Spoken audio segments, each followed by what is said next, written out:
Welcome back to On the House. Today we have Oriol Serra, founder of the Conversion Architects, on the show. And the Conversion Architects build GTM systems, which is interesting here. They align sales, marketing, and RevOps into one revenue engine. So it's not really focused on one; it's focused on alignment between them all. So that's my understanding. But we obviously want to dive deeper into who Oriol works with and things like that. So first question, Oriol. Welcome to the podcast. First of all, Thanks, nice to man. have you here. Thank you so much. Thanks, man. So who typically actually is coming to you in the first place? Is it sales? Is it marketing? Is it CS? And then what industries do they typically live in? Yeah, sure. So we help mostly tech companies right now in the US, mostly because what we use AI, we use automation, all this stuff, right? It's something that's quite new still, and companies and people especially are a bit afraid of it. So it's usually like tech companies in the US. They're usually the most open-minded companies, and the ones that are willing to experiment the most. So it's usually the CEO that comes to us or the sales director that comes to us because they've got a bit of an internal mess, honestly, that they don't really know how to sort. And they know they have a mess, they just don't really want to deal with it. And sometimes they don't even know how to deal with it. And it always starts in the CRM. Like that's where the mess usually starts. Like you've got really bad data, you don't have any proper rules in the CRM, you have duplicates everywhere, and you don't really have like a proper process most of the times. We found companies with like several pipelines open for no apparent reason, and things like that. So that's usually where we begin. It's not that exciting, the CRM part of it, but it's like the tipping point, and it's the most important part of any process. Interesting. So I want to dive a little bit deeper into what you just said. Is the most important part. Why is it the most important part? Why is that the place to start? Mhm. Why does it always? Yeah. Why does it always start at the CRM?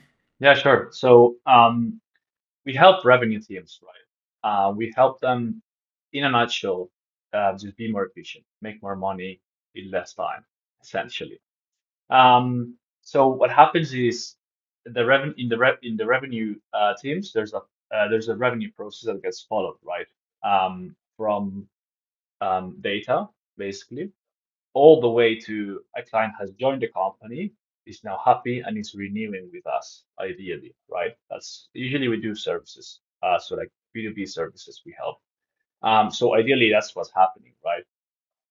So the process always starts at CRM level. It's like you've got data that was generated by marketing, then this data gets sent to the sales lead team in the form of leads. The sales team converts this data into clients, right? Then it moves on to the customer success team, which takes care of these customers. Now make sure they're happy, and then sells them other stuff and keeps them renewing. Obviously, I'm speaking only about the revenue part of sites. Like there's also the operations team that's making sure that everything's working properly, and also the people that are delivering the actual service, right? So I'm not touching that part, but I'm touching is the revenue side of things. So it always starts with data, with marketing. So that's why we always start there, like at the CRM. But usually what happens is there's a company, the founder has seen, maybe they have like 20 or 30 employees, like not a huge company. The founder has seen like some cool companies use AI for like some really cool stuff, right? Like, oh, I want to catalog deals automatically and like, surface like the, most likely deal to close in the next 30 days on, four reps to close, whatever, like really cool things like that. Um, and it's like, yes, we can do that, but maybe that deal's not even with your ICP, right? And your reps start that deal because they had bad data or someone that's not your true ICP, or sometimes you don't even know that, right? So it always has to start at the data level. If you've got a mess there, nothing can happen. Another example, there's two deals open with like two different people in that company, right? Let's say it's a company that works with like more mid-market or like enterprise. Sometimes it happens that we've got a rep that's speaking to someone in one department and another rep speaking to someone in another department, right? Same company. That's a mess. And when they realize, they're gonna be like, if they can even realize that, why should we have them? Right? Why should we buy from them, right? So these kind of things is what we tend to solve. Wow. That's interesting. There's so much so many questions from that. But before we like taking it back a step, so it's CEO you say, and the director of sales that typically come to you. Yeah. Um, what are some of the is there more of a problem than it's a big mess? Is it that they don't know what their problems are, or do you see like them coming to you with the same sorts of problems? And then are CS and marketing bought in already, or do you have to convince them or work with them fresh when you're there? Like how does that work? Yeah, sure. So usually, if they have a revenue operations team on board, and we'll explain what that is in a second, they already know what needs to be done, and like we come in as a support more than anything. Maybe they're not so up to date with like what you can do nowadays with like tools like NI10, Clay, and things like that, right? Or they're not so knowledgeable about HubSpot, Salesforce, or whatever, right? So like usually would work with them. If not, yeah, we do have to explain to kind of all the teams like what's going on really, what's happening. What tends to happen is the first contact is usually a sales leader that wants like more pipeline, right? They're like, hey, I've seen you can use AI to like generate new leads, whatever, right? Which is like what everyone's trying to do nowadays, which is like the easiest kind of more surface level thinking kind of thing. Which usually goes wrong for them, right? Because it's like, oh, we didn't know how to use it. Like, what happened, right? And then once you go inside and start like researching what's going on in their company, you start to realize there's kind of a huge mess that like needs to be fixed before you even can, um, like do any sort of like outbound, if that's your goal, right? Like sometimes it's not even the goal and they don't even realize, right? So, for example, like they wanna they want to reach out to people, but they don't have an attribution model in place because they use so many different softwares and so many different tools, and they don't know the last time they reached out to someone, right? So maybe they're reaching out to someone again that reached out like 2 weeks ago. That guy's gonna get pissed, and they're gonna be like, "Hey, I'm gonna like flag you as spam," and the infrastructure is gonna take a hit, the email infrastructure, right? Most of the time, they don't even know what email infrastructure is. So they usually come from a place of we want to generate more, but they don't realize yes, generating more is like really cool, but before you gotta kind of like fix all the mess. Otherwise, you're gonna have a ship full of slicks that it's gonna be a sinking ship, and if you make it bigger, it's gonna be even worse than that one. So that's usually the case. And then in terms of like revenue operations, because I hear that a lot, right? Like what's revenue operations? What's like go-to-market engineering, all that, right? People ask me a lot, and I guess that's like maybe you wanted to ask me that. I'm not sure. Um, I just go ahead with it. Okay, just stop me if you want me to stop. So the way I see it is there's these three main revenue teams. It usually changes a little bit from company to company, right? You've got again marketing, sales, customer success, right? They're the teams in charge of generating revenue for the company. Very important teams, right, for the company. What happens is they're not synchronized well. Like they don't speak to each other that well. If you go to bigger organizations, maybe they don't like each other that much. Why? Because marketing generates leads. It's been really hard for them to generate these leads.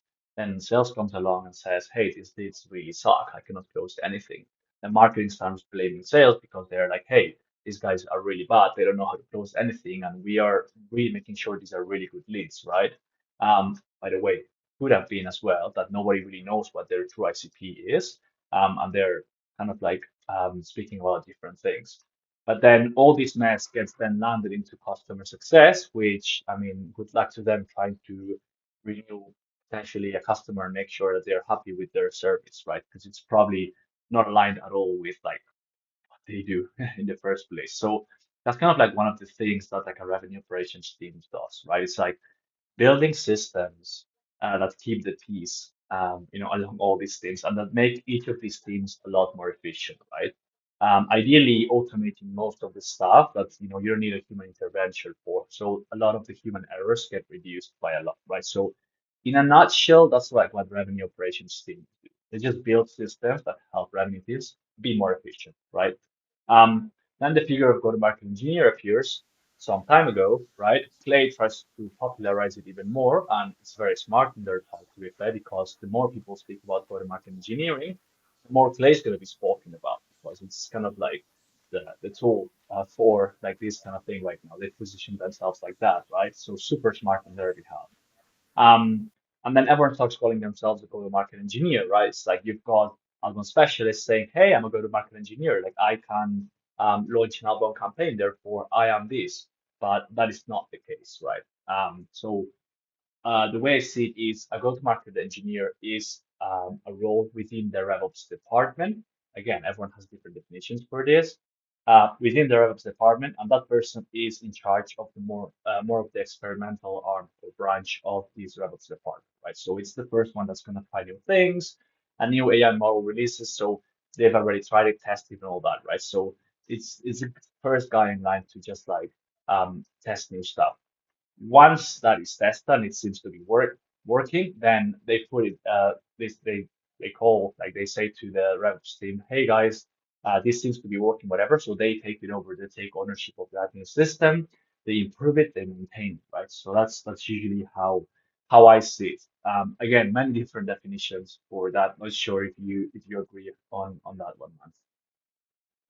That's interesting. So GTM engineering sits within RevOps and is more it's more like on the boundary, exploring things, and then once you kind of tested and figure things out, the RevOps team will then build that out, and it'll become part of the proper process. Basically, I Yeah. like that because it's otherwise it's like it's clear, it's clearly defined, right? And if RevOps is to make GTA make all of those more efficient, isn't that what a GTM engineer does?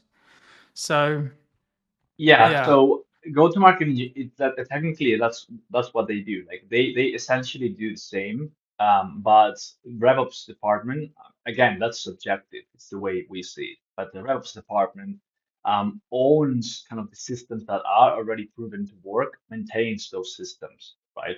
Go-to-market engineers are people that within that department are trying and testing new things, right? They're like, hey, maybe this works, maybe that works, whatever, right? So to put it in a sales search terminology, right? Instead of using the typical methodologies that everyone knows already in their tested methods, they would maybe try to use a different methodology that they just heard about, in a discovery call. Like obviously that's an example for sales, right? Not what go-to-market engineers do. For example, an example for marketing would be instead of running the same ad campaigns that everyone knows works already, right? Someone that would be sitting more on the experimental part of their team would maybe try new creatives, or like instead of ads, try to like influencer marketing and things like that, right? So that would be like the equivalent of what this role does inside of reps for other teams, just so people maybe understand a little bit better. So indeed, yeah, that's the way we see it, man. I've seen a lot of confusion, people calling it like many different things, many different names. At the end of the day, I read all the different job descriptions of all the different companies looking for one. I've spoken to a lot of people in the community. I've done a lot of this work myself, and that is what I understand to the best of my extent what this is essentially. wow. It's interesting because I'm still fairly new to go to market RevOps sales. Like this is where the business. So I'm kind of figuring things out, but in my head, from all the things I'd seen, I thought RevOps was Mhm. everything to do with the CRM and reporting. I thought everything to do with lead to book in a demo was kind of go to market engineering. And then everything like once they're in the CRM was RevOps. But it sounds like RevOps actually own everything from beginning to end. Yeah. Um, but that's a massive scope for a team, isn't it? So like how do you like divide up the responsibilities of a RevOps team? Like if you work with a new client and you know, where do you start? Where do you start from that process? Do you know what I mean? Yeah, I feel like sometimes revenue operations people are a bit underappreciated. They do a lot of hard work. It's kind of the equivalent of coders back in the day, like building systems and all that. And then product team being like, hey, I want this great thing like yesterday, because the sales team already sold it, right, to a client. So So we need that done. And the coders are like, oh my God, there's so much work to do. And if we don't have enough time. So that's how I feel like revenue operations teams are nowadays. So the way we work with the clients, so essentially we do revenue operations work with clients, right? So that what we typically would do with clients, right? At the same time, we act as like their go-to-market engineers because we're testing new things for them, right? So we first, I always work from the top everything. So that's how my brain works, and that's how I lead my organization for everyone that works with me to operate. Because I've seen it's the best way. I learned that when I was studying computer science, and it just got stuck in my brain this way, and it's been the best way to think about systems. So I always think about it with, um, let me just map out kind of the whole revenue process. What's happening? You know what I said before, from the beginning when you have data, how do you actually generate this data, right? Where is it coming from? How do you store it? Do you assign any values depending on what do you score somehow? Do you do this type of things, right? How are you sending this data then to the sales team, which what would be we would call like lead routing, for example, right? Cool. Then how do how does the sales team like perform the calls, right? And then a sales enablement team would come, which would be like the guys supporting like more salespeople, like do better sales calls, like giving them more resources so they understand how to do their job better. Would come, helping in that side, for example, right? And then I try to understand everything again from beginning to the end, all the way to like renewals and churn, like if someone churns, how to prevent churn, all these things, right?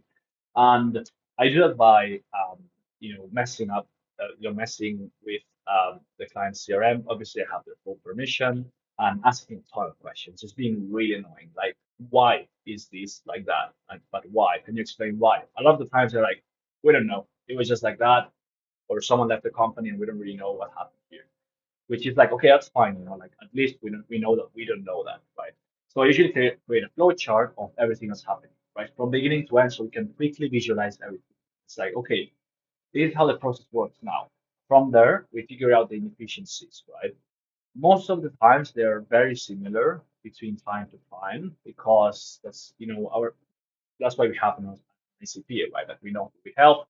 So they're usually very similar from time to time, but there's some differences, right? Obviously, it's not always the same. So from there, we then kind of think out, okay, how would that new system need to look like, and what would it ideally do, right? In an ideal state, right?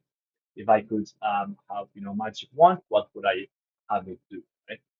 Once we do that, we kind of like, if we have to do some research, if there's something that we've never done before, sometimes that would be like the go-to-market engineering part, right? Maybe something we've never done, it's something new that we thought would be really cool. We have to do research, right? So we just do that. We do the research, we figure it out, and it's like, hey, yeah, this is possible. Most of the times it is, like if you work hard enough at it. Um, and then we just kind of like write down, in a written way, like what needs to happen step by step. Like step one, step B, that would be like an algorithm, right? Like series of instructions from beginning to end of what needs to actually happen, right? And then we actually go and we literally follow those instructions and just build it out essentially. Cool thing about like writing those instructions before that is you already have SOPs, so you have full documentation when the system is finished building.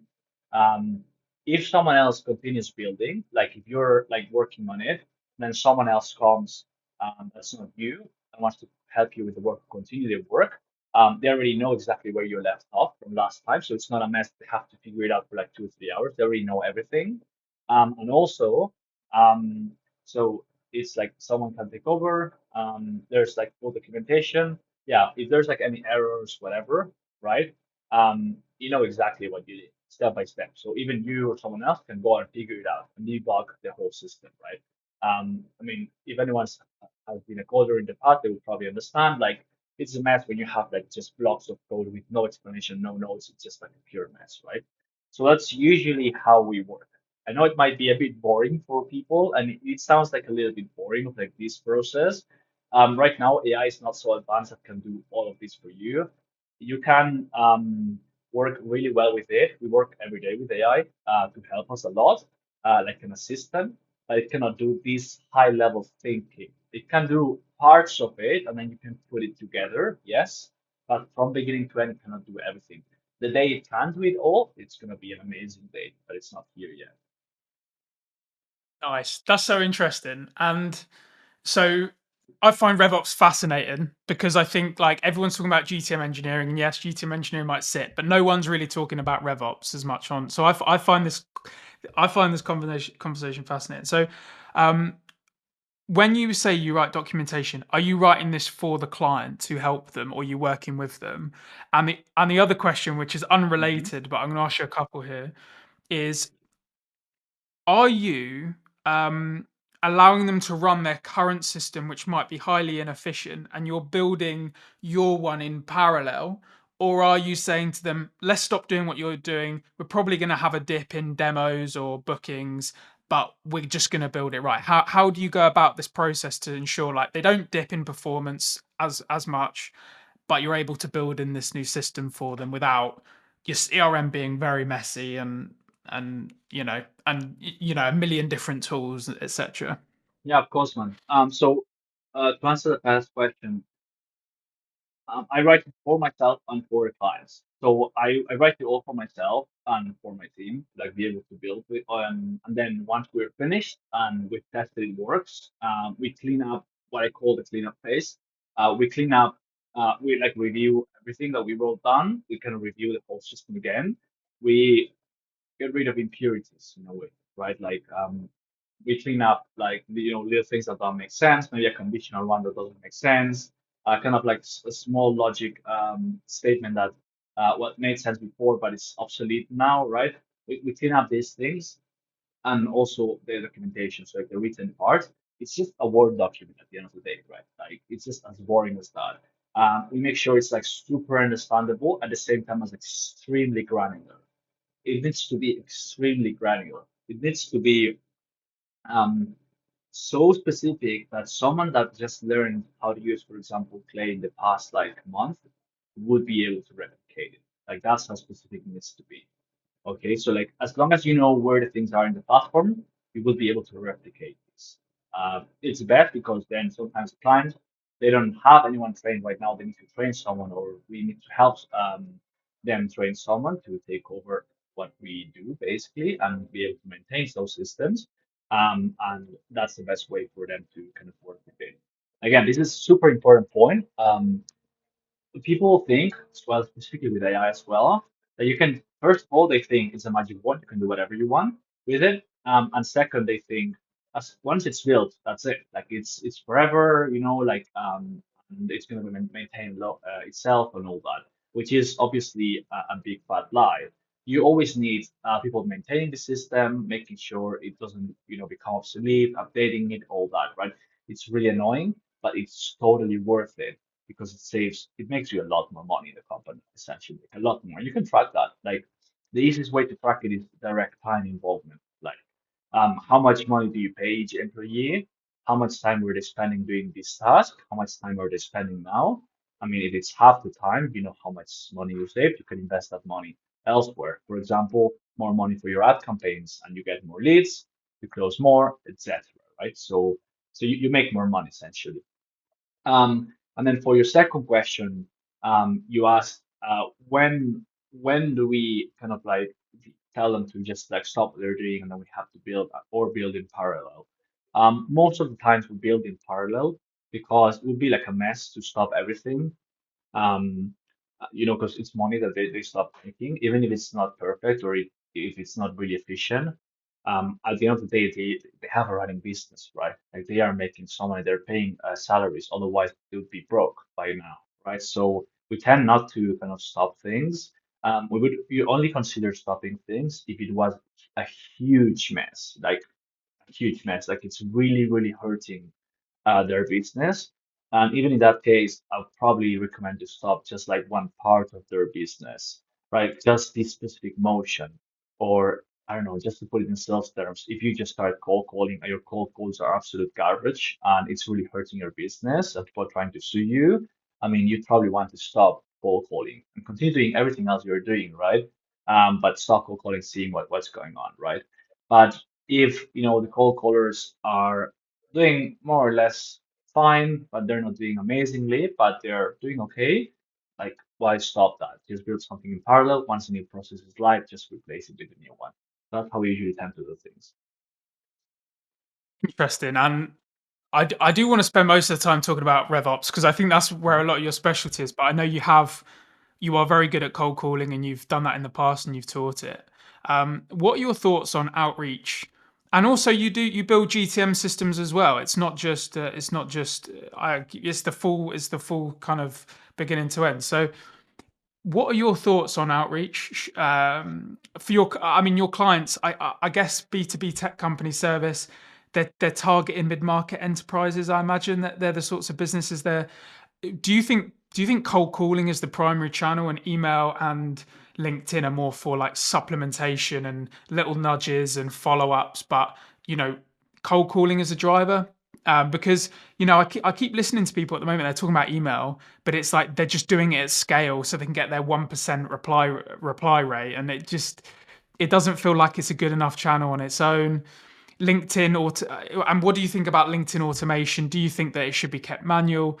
Your whole opinion on outreach and how what teams should be doing, what you would recommend would be super interesting. Yeah, sure, man. When I was speaking to here in Barcelona about a year ago, someone that's like very senior, um, I think he's like 56 years old, like his whole life doing sales, right? He told me one thing that stuck with me, which was sales is in and marketing, of course, is in constant experimentation. Like the moment you do like the same, especially trying to generate new leads, which sometimes falls under marketing, sometimes falls under sales, right? The moment you start doing the same thing as everyone else, you're already behind, right? And the moment you do something new, you gotta exploit that to the maximum of your capacity until it stops becoming the edge in a way. And it's the same thing in all markets, right? So when I was in university, I used to do trading and investment and all that. And it was always about finding your edge. And that edge is always changing. It's not static, right? So once you find a new strategy that works for you, you just got to exploit it until it stops working, right? So that's, and with AI, this goes so much faster than before, right? Before, um, I don't know, like when self-help came out, right? You would have companies using sales engagement platforms and being so much more efficient than their competitors that didn't know about it yet, right? But it happened in a transition of years, right? You had many years before people caught up to that, right? And the market started not replying as much to all the emails because they know it's a sales engagement tool and it's like a sales team doing it. They already know that, right? With AI, we've seen that happen in months. Instead of like you having 3, 4, 6, whatever more years until the market catches up, we're seeing 4 to 6 months, right? Where people are starting to use AI for the emails. In 4 months, everyone knows, the whole market knows about it. You're cooked, right? So you just gotta go keep experimenting more and more. That's why it's so important to just keep trying new things, right? Um, I don't think salespeople will be replaced, especially SDRs, anytime soon. By even if people say I just replaced my entire SDR team with this like third step workflow I just built on LinkedIn, it's not really true. Um, Yet you can do a lot of like really cool things, right? Salespeople are always necessary, man. Like the key here is how do I um, give these SDR 4 hours of their time back. So instead of like spending the time list building and having to write emails by themselves and like launching campaigns, they can be doing cold calls and doing discovery calls all day long, right? Like that's kind of like what works and the key here instead of like trying to replace everything with AI. At this stage, maybe in like 2 years' time, this changes again, of course, right? So at this stage, as of like December 2025, this is the case. Um, Cold calling works really well. And cold emailing still works, of course. You just need to know how to do it. People are becoming super desensitized to the cold stuff that's like super generic and things like that. So the most important thing is that you are relevant, right? And buyers more and more are doing a lot of research. before they actually engage, and they don't even want to engage sometimes with like salespeople or salesperson, right? So I think the way that leads are generated is changing. For example, let's say you have three main channels, right? Cold calling, ads, and cold emailing, right? So cold emailing, and stop me if you have any questions, by the way, because I tend to like keep on speaking nonstop for like hours. Um, but cold emailing before, instead of just like blasting 1,000 emails, right? Now you're like trying to find, um, okay, like what's the context, of this person? Where are they right now? What problems do they probably have? And try to use AI to figure a lot of these out before you actually reach out to them, so that the moment you reach out to them is very relevant.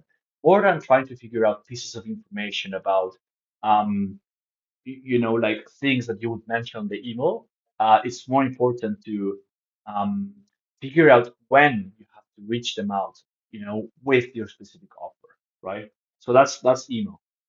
For cold calling, rather than trying to teach someone or something like that, just be curious, right? And do the same thing. Try to figure out when would be the best moment for you to maybe cold call this person, right? But just be a very human, and just do like a very conversational and discovery call type of approach, right?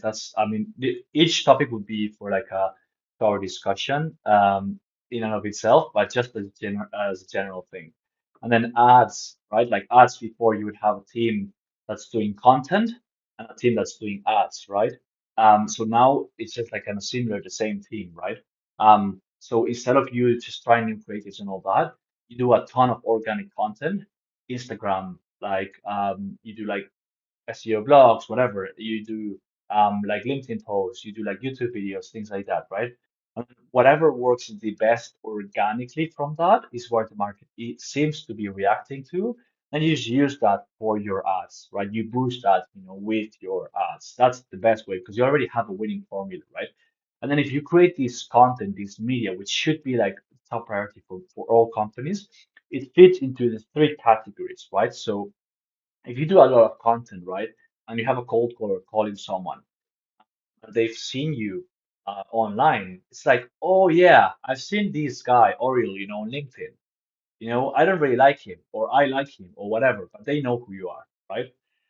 Same thing is like if you put your company or yourself out there, and you give a ton of value for free, essentially, when you email someone, they're gonna be like, oh, it's those guys. I like them. They gave me a ton of value for free without even asking anything, right? And then at the same time for us, it's what I just explained. So um, outbound does work, but it's fueled by like all this content and personal brand of like, hey, world, here's who I am. This is what I do. And then it's easier for these channels to really work for you. Uh, that's the way I see things. It might change in the future, who knows? But as of now, it's what I've seen works. And I know all of this as well because I've tried, and I've seen what doesn't work as well. It's not like I know everything. Yeah. I like that, man, because content can bring in inbound, but it can also make sales easier. Like it's like that brand element of how someone feels about you and that sort of thing. So something I'd be really interested to again, that we don't want to get too off course because I want to keep it on RevOps. But Yeah. I was speaking to Boris from Warmly and asking him about um, how their SDR team, they've got an agency, they've obviously booked demos themselves. Hmm. Their whole playbook is their tool, so they're dog fooding. And they were talking about outbound is actually marketing for them. So they don't aim to book demos. Their goal is to get website clicks and website visits. And then once they've been detected on the website, they're then in the ecosystem. And then depending on which tier they fall into, are they ICP, are they buyer persona, how long have they been on the website, what pages, and you can like put them into different tiers. They'll then either decide to warm call them, outreach, and that sort of thing.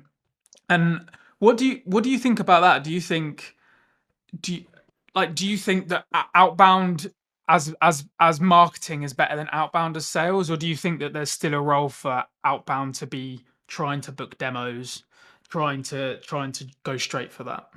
I think it really depends on each company. Um, there are like software companies, SaaS here in Barcelona, that they've never done outbound, and it's always been about SEO, content and ads for them. That's the funnel that works for them, while other companies will really succeed with outbound, right?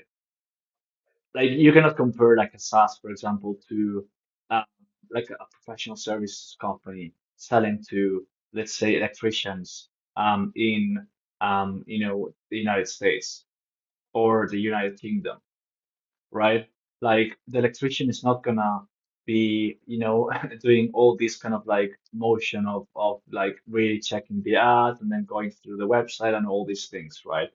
They're busy people, they're on the road, they're fixing, houses. So you might as well just call this person, speak their language, and they're gonna understand you, or just meet them in person, which would be better, right? So it really depends on each case by case. I think that that's a smart strategy, right? Like the same strategy I've seen, like posting lead magnets on LinkedIn. Then you get the people, and then you give them a landing page with like an email. You get the email already, and then you do email marketing, which is at the end of the day, it's just repetition, right? It's like constant repetition until they buy from you, essentially, right? That's what Donald Trump does. It's constant repetition until people believe him and like him, right? Which work, right?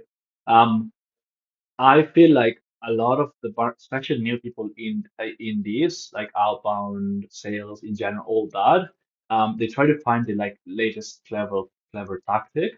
I think they should study how newspaper ads were done in the 1920s in New York.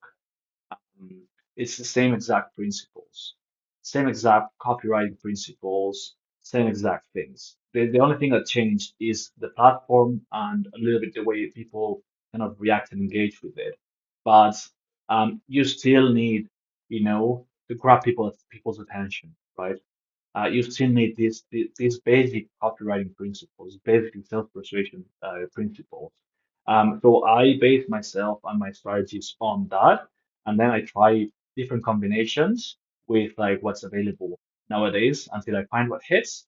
I exploit it to the max, and then I try to find the next thing before the one that I have now stops working. Like that's basically the game. And unfortunately, I don't have that much time right now in my company to do that full time. I tend to have other people focused on that because I'm doing a lot of the operations, kind of delivery stuff and all that. So like RevOps side of things. But if I was leading purely sales in a company and or marketing, I would just focus on that. So I would have my team, read newspaper ads from the 1920s. Yeah, very like principles focused. Yeah, Yeah, that's interesting. So, if we move on to your solutions, then yeah. you've got a few different ones.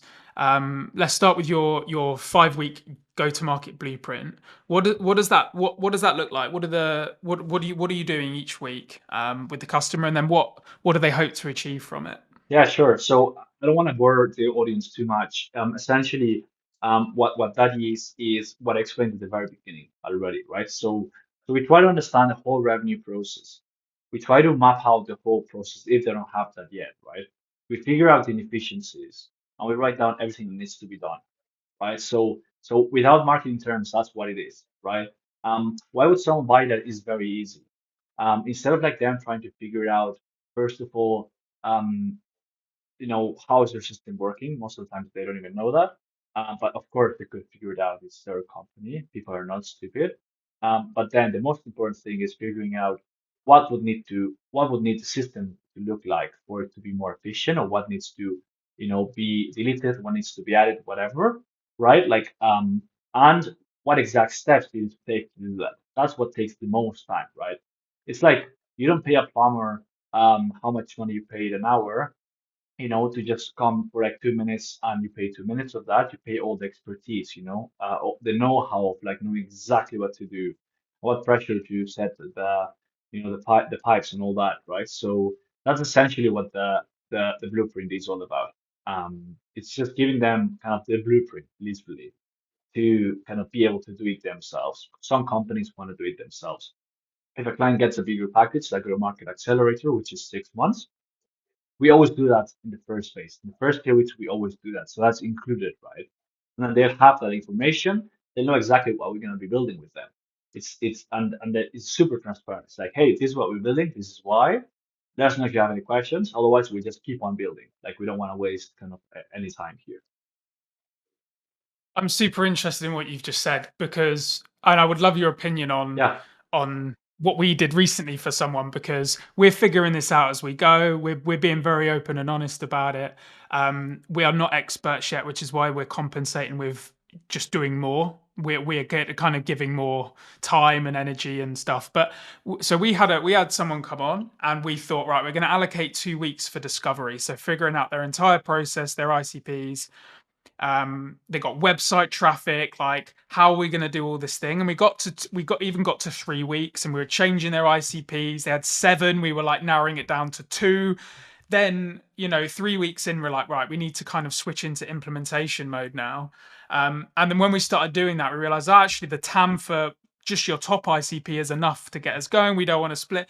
And so 4th week is when we started implementing. And part of me is part of me is wondering, do we want to start implementing straight, because on the one hand we're like, we just want data and we just want feedback, like no, no one really, like every industry is different, no one really knows, we just need to have a guess and go. But then the other part of me is like, we could have probably spent an extra couple of weeks on discovery and figuring out the process. So what do you think's the right sweet spot? Do you think it is 5 weeks? Do you not build anything for the first 5 weeks? It's purely to map stuff out. And then my question to you would be, because I think I don't know if you think about it, sorry, but I'm thinking I want to get the client the long-term win. I want to know that when, say, in 3 months we stop working with them, they're good and they're happy, or whether we carry on. But I want them to know they've got a long-term system that's going to look after itself. Mhm. But at the same time, I'm thinking about, let's get that quick win. And is just breaking down how their system works, can that be classed as a quick win, or do you need to be booking demos within the first 2 weeks? Like, I just, your whole opinion on how the process should look would be really interesting. Yeah, sure, man. Again, it depends case by case. I know it's not the answer everyone wants to hear. But that's why people pay experts at the end of the day because of these nuances, right? If it was a plug and play thing, everyone would just like plug and play basically, which would be like the easiest thing.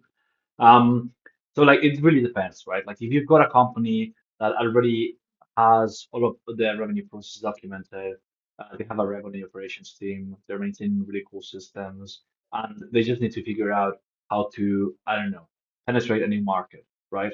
And they just hired someone externally to help them with that. That is very different than uh, what the type of work I do with clients, right?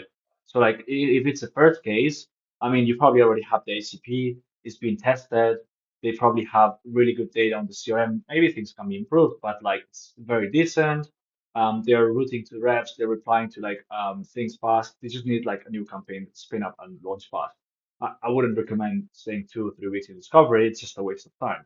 It's just like and spend like maybe a few days or a week for you to really understand everything, write copies, if they have infrastructure, get that the first place, and then boom, launch the campaign, right?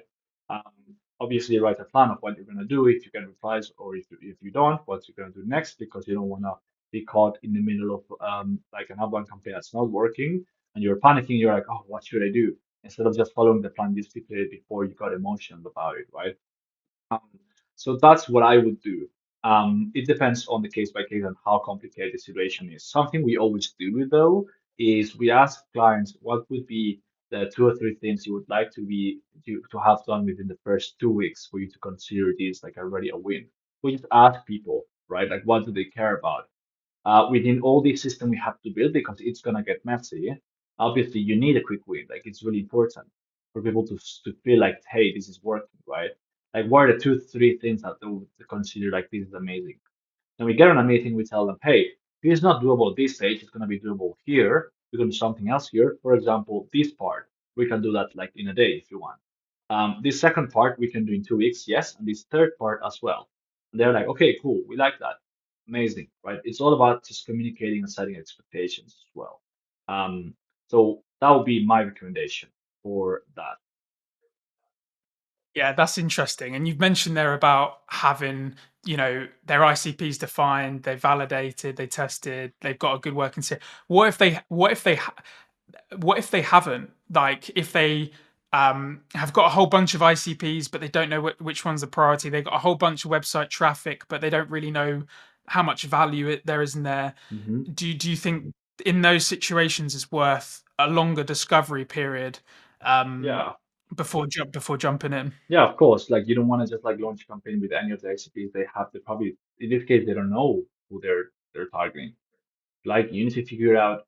I mean, they don't know why people buy from them. Maybe they just like got some referrals and then got going. They have like 3 people hired. Maybe like maybe that's the case, right? So it's like why people buy from you? I don't know. If that happened to me internally as well, like especially when you hire someone new, like they work for a bit and you realize they don't really understand because if you don't do a good onboarding with people, like they're not gonna get it like what you do, right? So it's like okay, let's get back to the basics. It's like why do people buy from us? What problems do they have? And if they don't know, like they need to figure it out. And yeah, I could tell them, but it's not very efficient long term. I mean, it would be a short term solution for long term pain. Best thing is just to go and figure it out. Speak to the people that we sell to. Why do you buy from me? Literally, it's not as complicated, honestly. And then just figure out like why they're doing like ads, why they're doing like all these different things, like what are they trying to achieve? And I just do one thing at a time. And like one thing that works, next one, right?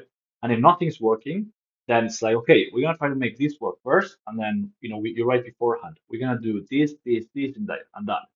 And if in like this much time we don't see at least this, we are gonna kill this. We're not gonna do this channel anymore because it's not working, right?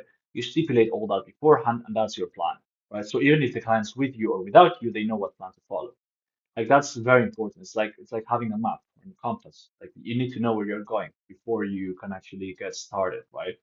And even if you're not there, they can they can try and get there by themselves, or at least know what to hire for, which kind of it's always the first thing I would say to do. But this does not need to take like 3 weeks or a month or two. It could be done in like 2 days, depending on how big it is you're trying to solve. Yeah. No, that's true. I think another thing as well is we've been thinking about is um, if you're further ahead than your client, that's fine. Like sometimes you think, do we have to be an expert? But it's like no one's an expert on day one. So I Yeah, think if you can be slightly further ahead, actually, you can relate a lot more to them and like learn with this process of learning with them. I find is quite yeah. useful. How are we for time? By the way, we've got 7 minutes. Do you need to hard cut off because I can cut some Ah, bits out if you do. okay. You're good, mate. Yeah, yeah. Cool. Awesome. Um, so we've talked about like some of the different solutions. What about tech stack then? So you've mentioned Clay. Like, what are some of the essential tools that you use on the CRM side? I imagine it's like HubSpot, Salesforce. Um, what's the conversion architect tech stack? Yeah, sure, man. So before I reply to that, to what you just said, yes, that's how it works everywhere, by the way. Um, it's not like if I sell to someone, I know everything the universe has to offer, and then they don't know anything. It's like I know at the very least one step more than they do. Otherwise, I'm spamming them, right? So at the very least, I know that. So it's a matter of I'm learning, and whatever new I learn, I pass it on to my clients. That works like everywhere like that. Like, when you hear about like new, technology or whatever, I mean, they just figured it out, these companies. You can do that. They built it, and then after a while, hey, this is released now. This is what we can do now. Wow, everyone's like, amazing. They just figured it out. Like, that's how it works. So there's nothing wrong with it. At the same time, there's nothing wrong with like someone asks you to do something. You're like, I don't know, but I'm gonna figure it out. That's what they pay you for, right? Because they don't know how to do it themselves or they don't have the time to do it themselves, right? So you go and figure it out and then you give it to them. Hey, Like I know how to do it now, this, and that, right? Imagine having an employee doing that. That's amazing. Like I would love to have employees doing that all day long. It's like, hey, I don't know this, we just figured it out. This is how you can do it. This is the documentation for it. There you go. Perfect. Right? But anyway, with your tech stack, so we use a lot of Playman, like a lot, because we do a lot of like CRM work as well, right? So a lot of the beginning stages are always like CRM. So we do a lot of like mostly HubSpot, but also Salesforce, of course. Um, and then we use Clay in combination with that. And then we also use N8N as well. And then if it's like something that's super basic, a company that's super basic, whatever, like we'd recommend them use like Make or Zapier for like super basic automations, right? I like using Clay when it's more about like data that needs to be manipulated. And I like using N8N when it's more about specific process that needs to be automated, right? I mean, you can use sometimes interchangeably the two tools, but Clay is basically a spreadsheet, so it works best. I mean, anything has spreadsheets now and all that integrated as well, but I prefer Clay for that, right? So we are also actually experts now, certified for not long ago. We just got a certification. So I spend a lot of my time in these platforms, man. But then also we try to keep as much as we can inside of HubSpot, right? So the way I see it is, and some companies they don't really know how to do it, or they get confused. Similar to the difference between RevOps and go-to-market engineering. They're thinking, how do I use my CRM, let's say HubSpot, with like Clay? Like, I don't know what to do with each, whatever, right? And the way I think of it is simple. Um, this CRM is your castle, right? It needs to have like very specific rules about what happens in here, and it's your source of truth for everything, right? Um, so the most core automations need to happen in your CRM, like always, like the most important things. For example, not allowing a duplicate to be created should be a CRM automation, right? Like should not become externally, should be like at the core. It's like the most important things, right? Should happen in HubSpot or Salesforce, right? Then when you wanna, experiment with new things or you wanna bringing data from other places, mess with it, do whatever you want with this data, do some automations that require external tools or platforms. You use Clay, N8N, and these other tools. It's like the messengers, of the kingdom. They leave the castle, they are the walls, right? Then they go and do things. They pick up, merchandise. They pick up like different things. They come back. They play with it. They do something, and they present it to the king. Back at the castle. Uh, so that's how I see this working essentially, right? So CRM should always be the source of truth and should be pristine, like very clean and very nicely worked. Nice and in order. Um, and then, use the other tools to do like really cool things you could not otherwise do with the CRM, to access the external world and do things for you. I don't know if that makes much sense. That's the way I explain to people. It seems to for people to seems to understand because you speak to it technically, well, it's hard for people to really get it. But when I speak about these terms, the castle, the outer rules, the messengers, all that, people usually tend to get it faster. That's what we use, man.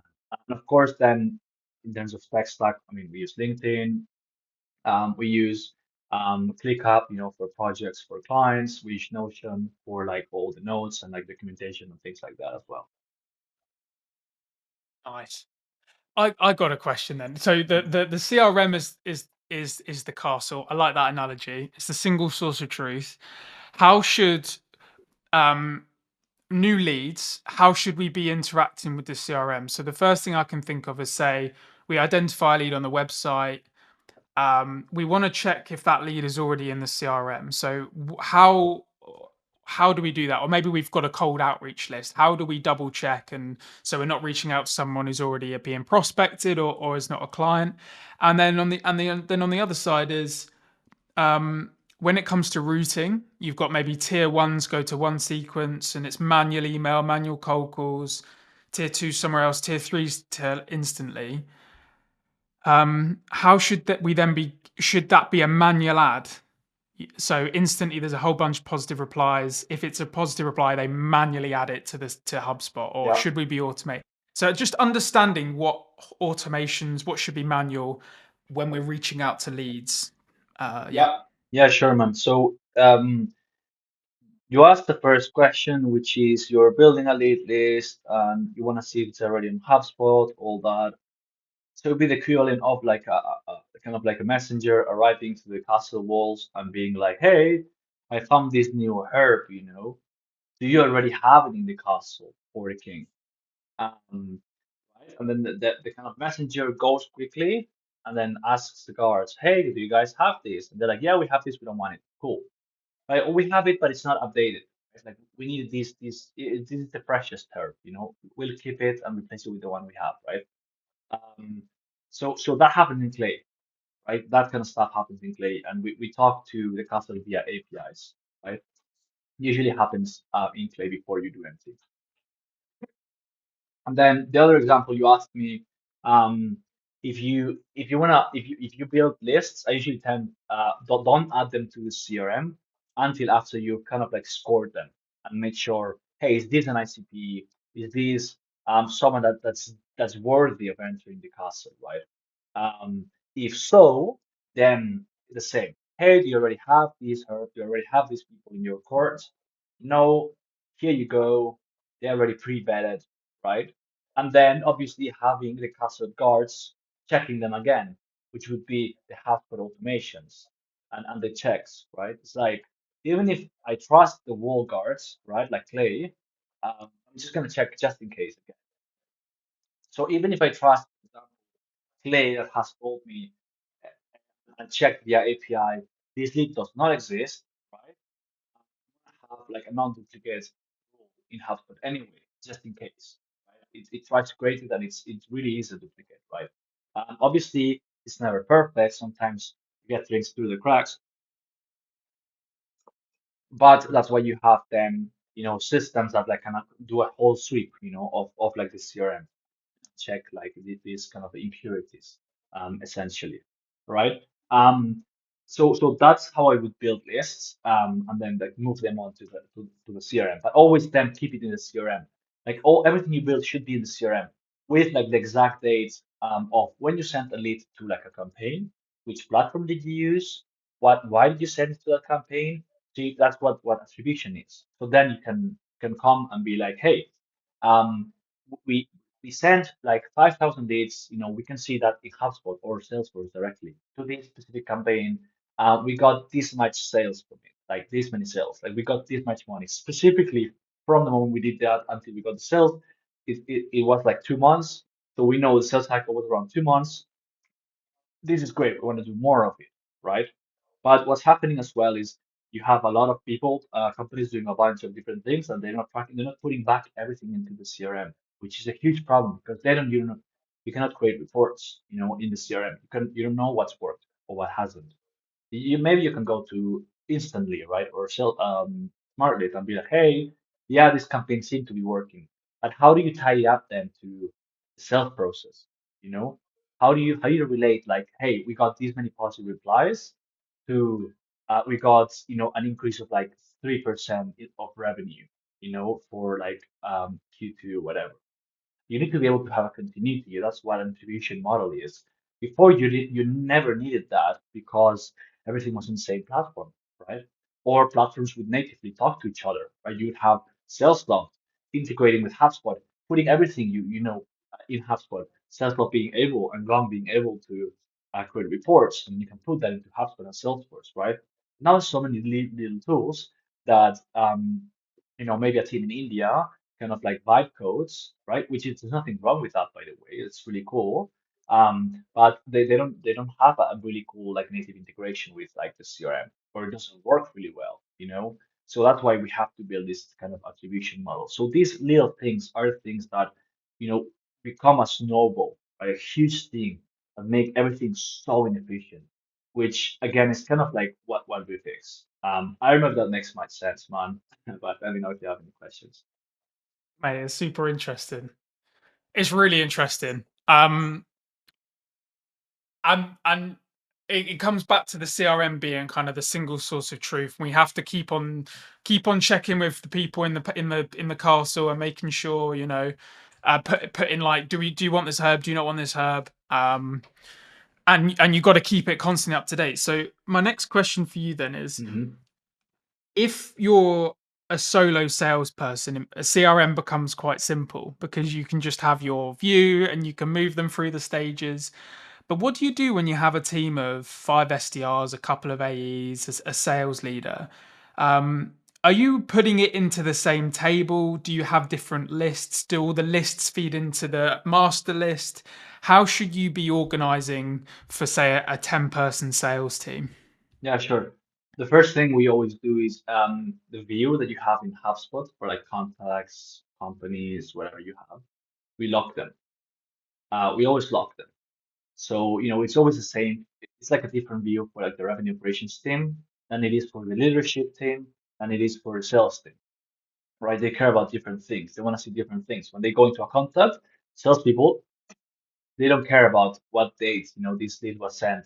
Uh, Sometimes they do, but they care more about maybe the last messages that were sent, the notes that were added in the contact, etc. So different people care about different things. So we always lock these different views in both the CRM.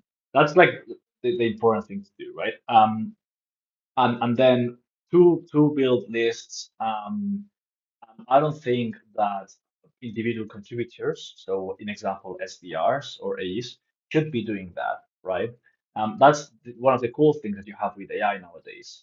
Like you should have someone, if you have a small team, maybe it has to start being the SDR that does this, but ideally not, right? Ideally is a function of revenue operations, someone like that, right?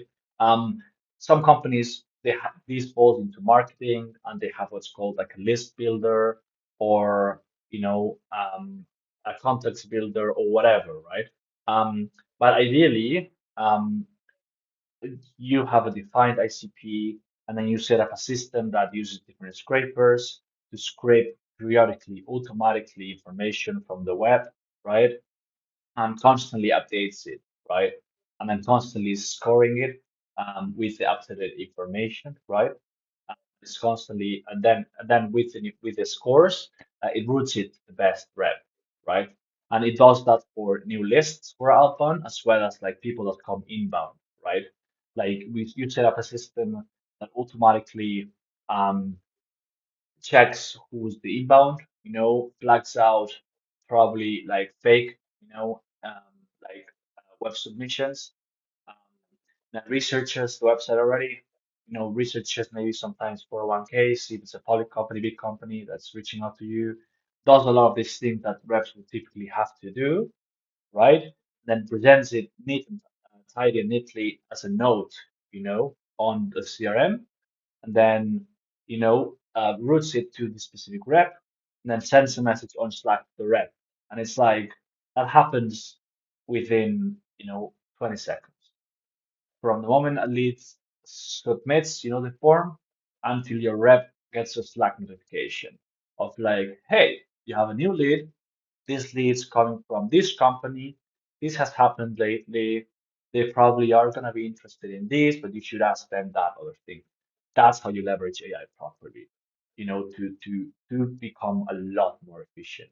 Because that rep now, instead of having to spend 30 minutes doing some research before the call, can literally spend maybe 5 to 10 minutes max, right? A third of the time just reading the reports, making sure that's true or not, searching a couple of things more on the web, and you're good to go, right? So that's the way I see it, right? There's other things you can do, for example, like um, having like a note taker, just being all the calls, right? And then that automatically gets sent to the CRM, right? And then you have AI plugged with that that's checking all the notes are being added. And then it's kind of like analyzing each of the deals, suggesting next steps, blah, blah, blah, blah, right? Essentially, that's what Gong has in their platform, right? They integrated that. You don't need Gong, you can just build your own one, right? So a cool revenue operations team would do that because it's a lot more customizable to what your needs actually are, like what you're doing in the company, right? And then you can do that for like, prevent companies to churn. You can do that to make sure that companies renew with you again. It's impossible to keep up when you have like more clients, right? So a system of alerts, or like suggestions of what to do next is the best. It's like having employees essentially that you don't need to kind of like um pay basically constantly, right? And that doesn't mean that the employees are going to disappear because I hear a lot of people being super scared about, oh, I'm going to lose my job or this or that. Like with any changes, there's like some changes in the short term, of course, right? With any new developments. But people are gonna move from I gotta do all these annoyingly boring tasks so I can focus on doing what I really like to invest anyway. So I mean that to me sounds honestly amazing. So that's why we do what we do. Wow. So you're blowing my mind, Oriel. So are we saying that SDRs shouldn't be in the CRM? They should be in Slack, and they should be in like a separate tool where they're tracking who they're speaking to, but they shouldn't actually be in the CRM because there's too many of them. It should be for some like RevOps or for someone to kind of manage this, or AI to manage the CRM. What I mean, you tell me what reps what actual SDR likes to be in the CRM. I don't think anyone likes that. I've never met an SDR that likes the CRM. I mean, in my life, right? And I've been an SDR for many years. I've been a manager as well. I've worked with sales teams for a long time. Nobody likes this CRM. So why should they spend time in there if they don't like it, right? Yes, they should not be in there messing with it. They should be staying away from it. Man, an SDR should be doing cold calls and in discovery calls all day long and replying to people that are interested in their campaign. That's what they should do. They should speak with people. That's what they should be hired for. What they ultimately do. And they should learn to disqualify people, which is ultimately what an SDR does. So the AE doesn't waste their time, which is a higher leverage, right?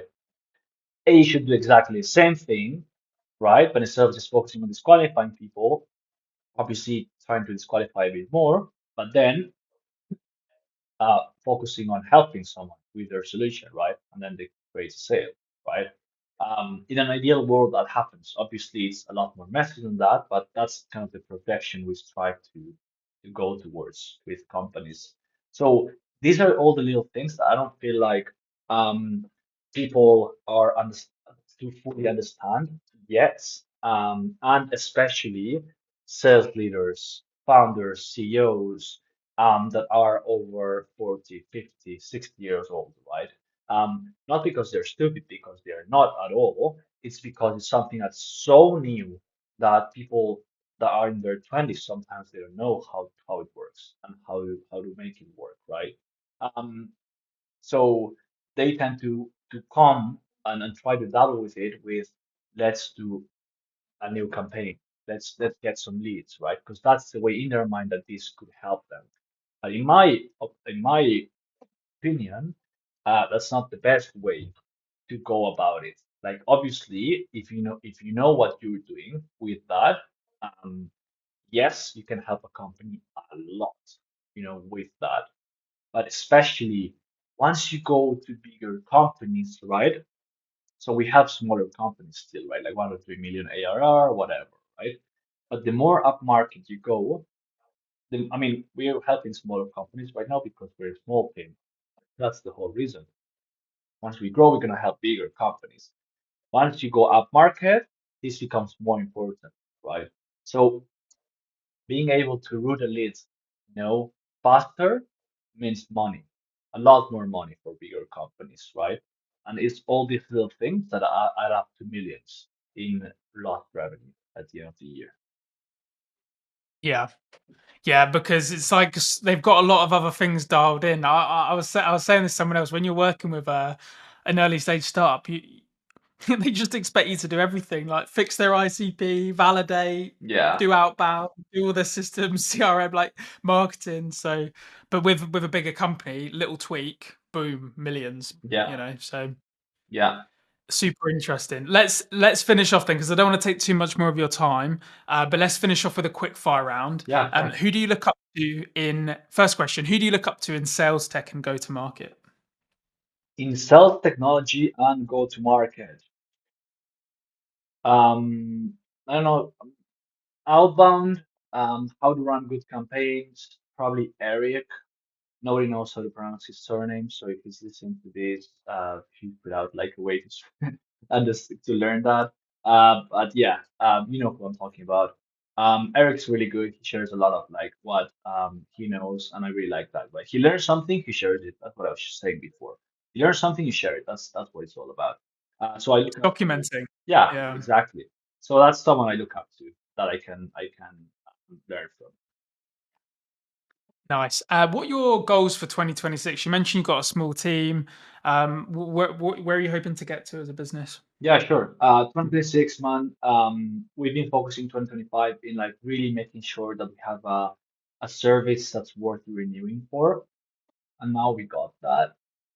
We got to that Nice. stage now. So we're looking, obviously you're always looking to grow, right? But we're looking to grow again, like just like a huge push again in 2026 because we got the operations side a lot more dialed in than we were in 2024. So I always like to solve the constraint of the business, right? So last year, like 2023 was like let's grow. 2024, 2023 and 2024 is like let me rephrase. 23 was I don't know what the hell I'm doing. Let me figure something out, right? 24 was I know what I'm doing. Let me get more clients, right? 25 has been we got clients, we messed some things up. We gotta improve our service, really making sure and understanding what we're doing so we come through experts. So learned a lot. We learned a lot more about like running operations. We learned a lot more about the tools. We became experts in Clay certified, for example. We learned about like other new tools, like a lot of hours, like a lot of behind the scenes that wasn't shown. 26, I think it's back to just growth mode, man. Just like again getting new leads, passing the pipeline once more, which this never stops, of course, but a full focus and push on that. And I don't know, man. Like, let's see what happens this next year. Maybe we'll solve that in like 2 months, and we'll have to go back to operations again. Who knows? Sounds positive as well. And from the sounds of things, you are strong in ops. So it's not like you're just marketing and sales. Like you are able to kind of go back and forth depending on where the business needs you. Yeah. Um, what what do you think the future holds for RevOps and GTM engineering? And what I mean by that is, what do you think is going to change in the next 1 to 2 years? Dude, nobody knows that. I watch a lot of podcasts about AI a lot. And I mean, probably over 100 hours already on just like AI focused podcasts. Um, uh, no, I think the change is so big that nobody really is prepared for it. Um, And some people are saying it's gonna be the end of the world. Other people are saying ideally we get to a stage in which working is optional, which could happen. I mean, I agree if productivity goes high enough.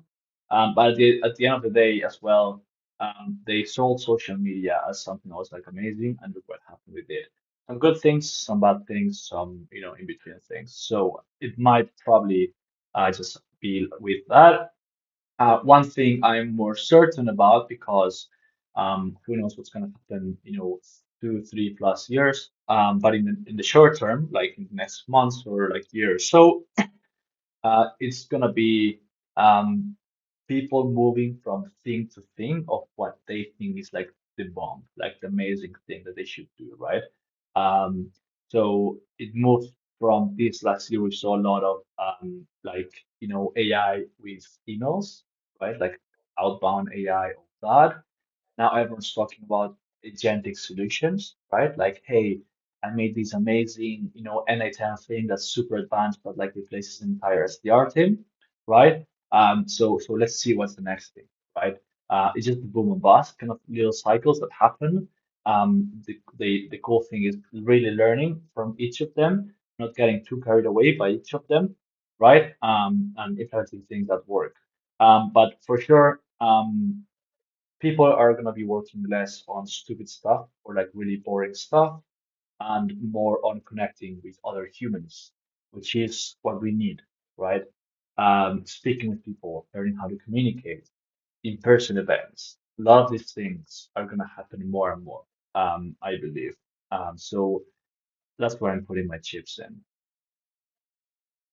Right. I love it. And where can people follow you or visit the Conversion Architects? Yeah, sure, man. So if you go to theconversionarchitects.com or if you just go on LinkedIn and find me, I'm always there. That's Oriol, Oriol, Serra, Serra. The guy in the burgundy turtleneck. Um, and I had this same picture for like past 3 years, man. But yeah, I'm that guy. So you probably recognize me. Yeah, I'll put the links in the description, mate. I just want to say it's been a pleasure today. I we don't usually go over the hour. This hasn't happened in probably this has probably happened probably only 3 or 4 times out of 23 episodes now. So it just goes to show like how many gems you've spilled today, man. And appreciate you coming on and sharing. Yeah, of course, man. I hope it wasn't too technical and too boring for the audience. But yeah, thanks for the podcast, man. Thanks for the time. You smashed it, mate. Thank you for your time. Awesome.